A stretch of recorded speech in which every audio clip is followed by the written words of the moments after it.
जय हिंद दोस्तों, आपका स्वागत है आपके अपने YouTube channel B Kumar arts classes में। आज हम लोग क्लास 12th हिस्ट्री का सेकंड चैप्टर का लघु उत्तरीय क्वेश्चन आंसर करने वाले हैं। इससे पहले फर्स्ट चैप्टर का हड़प्पा सभ्यता वाला लघु उत्तरीय क्वेश्चन आंसर और ऑब्जेक्टिव वाला वीडियो अपलोड कर दिया गया है, तो वह वीडियो जाकर ज़रूर देखें।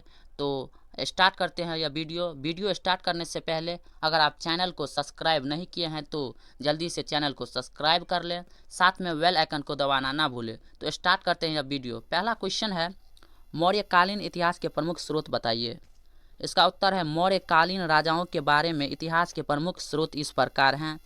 ऑप्शन पॉइंट ए है कौटिल्य का अर्थशास्त्र, पॉइंट दूसरा है विशाखदत्त का मुद्रा राक्षस, तीसरा पॉइंट देना पड़ेगा ऋषि पराशर का विष्णु पुराण, चौथा पॉइंट है बौद्ध ग्रंथ एवं जैन ग्रंथ, पांचवा पॉइंट है विदेशी यात्रियों के विवरण में यूनानी राजदूत मेगास्थनीज की इंडिका मौर्यकालीन इतिहास जानने का प्रमुख स्रोत है, और छठा पॉइंट है पुरातात्विक स्रोत में अभिलेख एवं सिक्के मौर्यकालीन इतिहास को लिखने में अत्यंत प्रामाणिक एवं मददगार साबित हुए हैं।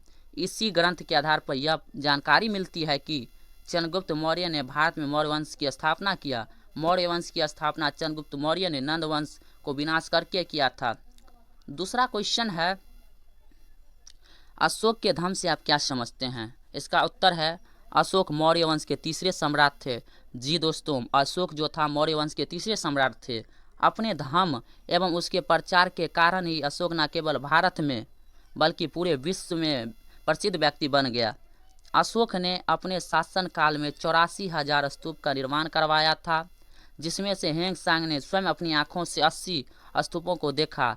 अशोक यह भी बताते हैं कि धर्म पालन करने के लिए आवश्यक है, पहला पॉइंट है प्राणियों की हत्या ना करना, दूसरा पॉइंट है माता पिता की सेवा करना, तीसरा पॉइंट जो है वह है गुरुजनों का सम्मान करना, चौथा पॉइंट है बूढ़े मित्र एवं ब्राह्मणों के साथ अच्छा व्यवहार करना।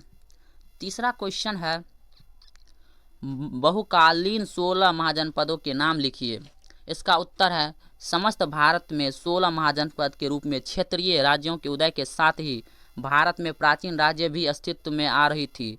इसी समय लोहे का प्रयोग होने लगा एवं सिक्के बनाए जाने लगे। 6ठी शताब्दी ईस्वी पूर्व की एक महत्वपूर्ण घटना थी। इसी समय जैन एवं बौद्ध धर्म अस्तित्व में आए। 16 महाजनपद इस प्रकार हैं, पहला है काशी, दूसरा है कौशल, तीसरा है कुरु, चौथा है कंबोज, पाँचवा है अंग, छठा है अस्मक, सातवां है अवंती, आठवां है मगध, नौवां है मत्स्य, 10वां है वत्स और 11वां है वज्जी और 12वां है चेदी, 13वां है पंचाल, 14वां है गंधार, 15वां है सूरसेन और 16वां है मल। तो भारत में 16 महाजनपद था। चौथा क्वेश्चन है, कलिंग युद्ध का अशोक पर क्या प्रभाव पड़ा। इसका उत्तर है अशोक मौर्य वंश के तीसरे महान शासक थे। अशोक के 13वें शिलालेख से पता चलता है कि उसने राजाभिषेक के पश्चात 8वें वर्ष में ही कलिंग पर विजय प्राप्त कर लिया था। इस युद्ध में 1.5 लाख लोग बंदी बनाए गए एवं 1 लाख लोग मारे गए थे। इस भीषण नरसंहार को देखकर अशोक का कठोर हृदय द्रवित हो गया।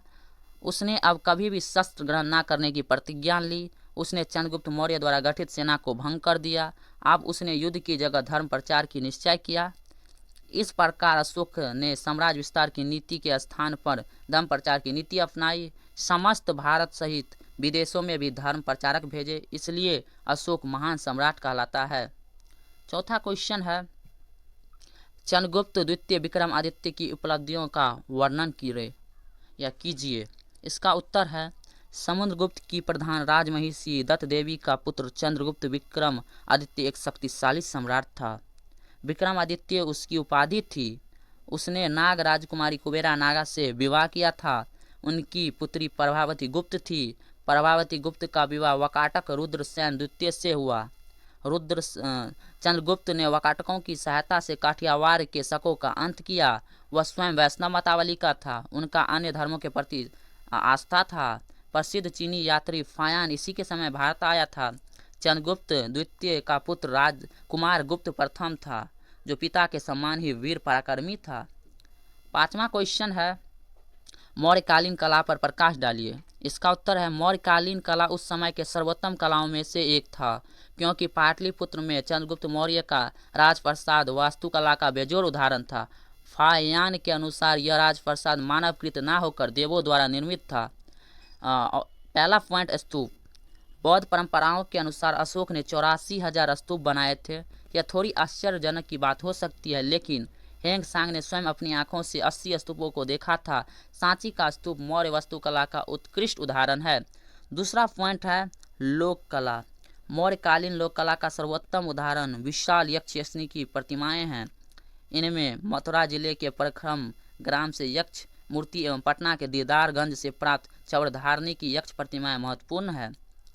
अगला क्वेश्चन है छठा, कनिष्क प्रथम की जीवनी पर उपलब्धियों पर प्रकाश डालिए। इसका उत्तर है चीन में महादीवार बनने के कारण उन्होंने अपने पड़ोसी कबीले यूची को पश्चिम की ओर खदेड़ा। कुषाण इसी यूची कबीले का एक शाखा थी। भारत में कुजुल कडफिसिस ने कुषाण वंश की स्थापना किया था। कुषाण वंश का महानतम सम्राट कनिष्क था, जो 78 ईस्वी में सम्राट बना एवं 101 ईस्वी तक शासन किया। कनिष्क ने चीन को जीता, जिससे चीन के 2 राजकुमार भारत आए, जिन्होंने भारत में नाशापंथी एवं आडूंग की खेती आरंभ किया। कनिष्क ने कश्मीर में कनिष्क नगर की स्थापना किया। उसके द्वारा किए जाने वाले युद्ध से तंग आकर उसके ही सेनापति ने उसे मार डाला। तो आई होप यह क्वेश्चन आपको समझ में आ गया होगा। अगला 7वां क्वेश्चन है, चंद्रगुप्त मौर्य की जीवनी पर एवं उपलब्धियों पर प्रकाश डालिए। इसका उत्तर है चंद्रगुप्त मौर्य भारत में मौर्य वंश के संस्थापक था। उन्होंने मौर्य वंश की स्थापना नंद वंश को विनाश करके किया था। उनका जन्म 322 ईस्वी पूर्व में हुआ था। यूनानी शासक सेल्यूकस निकेटर को चंद्रगुप्त मौर्य ने परास्त किया। सेल्यूकस से संधि कर उसकी पुत्री हेलेना के साथ विवाह किया। सेल्यूकस ने अपना राजदूत मेगास्थनीज को चंद्रगुप्त मौर्य के दरबार में भेजा था, जो 305 ईस्वी से 298 ईस्वी पूर्व तक यहाँ रहा। उसने इंडिका नाम की पुस्तक लिखी। इंडिका से मौर्य वंश का पता चलता है। उसके बाद जैन मुनि भद्रबाहु से उसने जैन धर्म की दीक्षा ली एवं 298 ईस्वी में श्रामबेला मैसूर में उपवासना के द्वारा शरीर को त्याग कर दिया। आई होप यह क्वेश्चन आपको समझ में आ गया हो। तो अगला क्वेश्चन है 8वां, गुप्तकालीन इतिहास के प्रमुख स्रोतों का उल्लेख कीजिए। इसका उत्तर है अभिलेखों ने गुप्तकालीन इतिहास के निर्माण में भी महत्वपूर्ण भूमिका निभाई है। हरिसेन की प्रयाग प्रस्ति गुप्तकालीन इतिहास पर विस्तार से प्रकाश डालती है। स्कंद गुप्त के भीतरी अभिलेख से स्कंद द्वारा हुनों को परास्त करने का पता चलता है। वायु पुराण, विशाखदत्त का मुद्रा राक्षस, चीनी यात्री, फायान एवं हेंग सांग के विवरण में भी गुप्तकालीन इतिहास का प्रकाश डालता है। 510 ईस्वी के भानुगुप्त के एरन अभिलेख से पता चलता है कि गुप्त काल में सती प्रथा प्रचलित थी। इसी अभिलेख से पता चलता है कि गुप्त वंश के संस्थापक श्री गुप्त थे। आई होप यह वीडियो आपको अच्छा लगा होगा। वीडियो अच्छा लगा हो तो इसके लिए लाइक सब्सक्राइब तो बनता है। मिलते हैं अगले वीडियो में, तब तक के लिए जय हिंद। इसी तरह के लेटेस्ट वीडियो के लिए हमारे चैनल को सब्सक्राइब करें और हमें सपोर्ट करें, और एक लाइक ज़रूर दें, जिससे हम मोटिवेट हो और ऐसा ही वीडियो बनाए। तो मिलते हैं अगले वीडियो में, तब तक के लिए बाय।